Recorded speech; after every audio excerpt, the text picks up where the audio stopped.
Salut à tous et bienvenue sur ma chaîne WHPO, mes petits bricolos. Alors aujourd'hui une vidéo sur les différents types d'interrupteurs différentiels.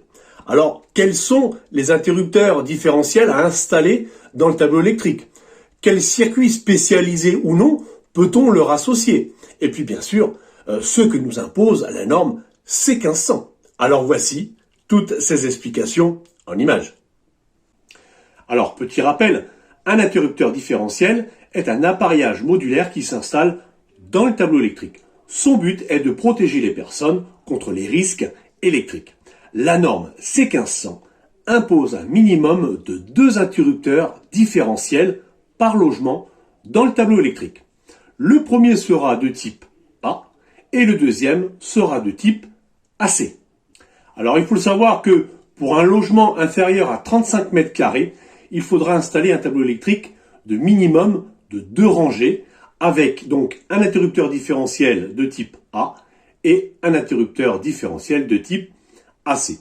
Pour un logement entre 35 et 100 mètres carrés, il faudra un tableau minimum de 3 rangées. Je rappelle qu'on doit toujours conserver un minimum de place de 20% dans le tableau électrique. Donc 3 rangées pour ce type de logement, un différentiel de type A et 2 différentiels de type AC. Supérieur à 100 mètres carrés, on aura un tableau électrique de 4 rangées minimum avec un interrupteur différentiel de type A et 3 différentiels de type AC. L'interrupteur différentiel de type AC est utilisé pour protéger les circuits utilisant du courant à composante alternative. Alors, qui veut dire alternative veut dire circuit par exemple pour le four, le lave-vaisselle, les volets roulants, quoi d'autre encore, la VNC par exemple, etc., etc.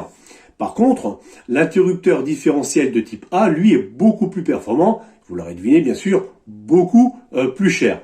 Et lui, il est utilisé pour protéger les circuits, donc utilisant des courants à composante alternative, mais aussi à composante continue. Alors, d'où vient le courant à composante continue? Ce courant va venir des électroménagers qui utilisent des composants électroniques, par exemple, pour faire varier la vitesse, comme une machine à laver pour faire varier les tours minutes pour, par exemple, un essorage, ou aussi faire varier la plaque de cuisson au niveau de l'induction. Donc, ces électroménagers-là, avec ces composants électroniques, peuvent créer des défauts, et seul l'interrupteur différentiel de type A est capable de les détecter. Vous l'aurez donc compris, sur un interrupteur différentiel de type A, nous serons obligés d'y installer un circuit spécialisé pour la table de cuisson, un circuit pour le lave-linge, mais aussi un circuit pour la prise de recharge de véhicules électriques. Alors sur cet interrupteur différentiel de type A, on va pouvoir aussi installer d'autres circuits puisqu'il est aussi destiné à protéger les circuits utilisant du courant avec composantes alternatives, comme l'interrupteur différentiel de type AC. Alors, ce qu'il faut faire, c'est plutôt comme la norme le recommande, c'est mettre un petit peu d'éclairage et un petit peu de prise de courant, d'accord? Donc on va essayer de séparer un petit peu les éclairages sur 2 différentiels, sur un A et sur un AC, et les prises de courant, même chose. Si vous avez un problème sur un interrupteur différentiel, à cause d'un disjoncteur divisionnaire, vous avez au moins toujours de la lumière et des prises de courant un petit peu comme ça dans votre logement pour pas rester totalement dans le noir ou sans prise de courant. Alors en ce qui concerne l'interrupteur différentiel de type AC, lui il va englober tout le reste de l'installation, du chauffage, de la VNC, des volets roulants, des prises électriques, de l'éclairage, de l'électroménager, etc., etc. Par contre, je le rappelle encore une fois, je le dis tout le temps dans les vidéos, on ne dépasse pas 8 disjoncteurs maximum par interrupteur différentiel. Si vous avez besoin de plus de disjoncteurs divisionnaires, il faudra rajouter un deuxième interrupteur différentiel de type AC dans votre tableau électrique, toujours en gardant une réserve de 20% de place qui est obligatoire dans le tableau électrique. Alors un autre type d'interrupteur différentiel est l'interrupteur différentiel de type F, anciennement HPI. cet interrupteur différentiel de type F n'est pas imposé par la norme C1500. Ce n'est pas une obligation d'en installer un. Par contre, c'est vrai que toutefois, il est quand même conseillé pour essayer de protéger au maximum tout ce qui est appareil sensible aux micro-coupures. Alors, qu'est-ce qu'il a de plus, cet interrupteur différentiel de type F, que les autres?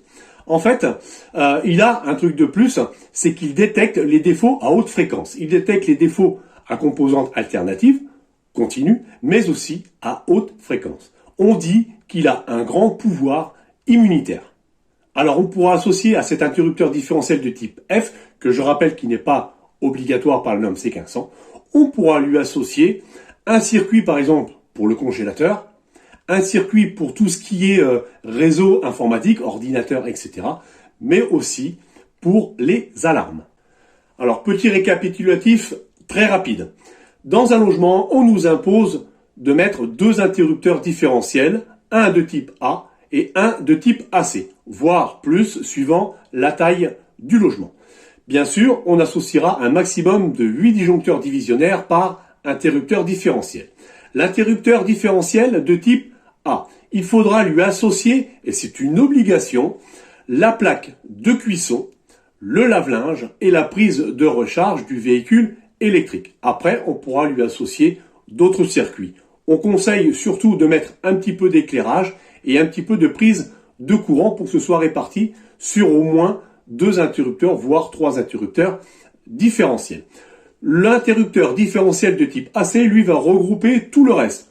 Du chauffage, le chauffe-eau, la VMC, les volets roulants, les prises, les interrupteurs et un petit peu aussi, bien sûr, d'électroménager. L'interrupteur de type F, anciennement donc HPI, qui lui n'est pas une obligation, c'est simplement un conseil, lui sera réservé pour les circuits très sensibles aux micro-coupures de courant, comme par exemple le congélateur, les circuits que je dirais informatisés, où il y a beaucoup d'ordinateurs, mais aussi les alarmes. Voilà pour cette vidéo, j'espère que tout est clair pour vous. N'hésitez pas à laisser des commentaires, j'y répondrai comme à l'habitude. Et je vous dis à bientôt pour d'autres aventures. Ciao, ciao!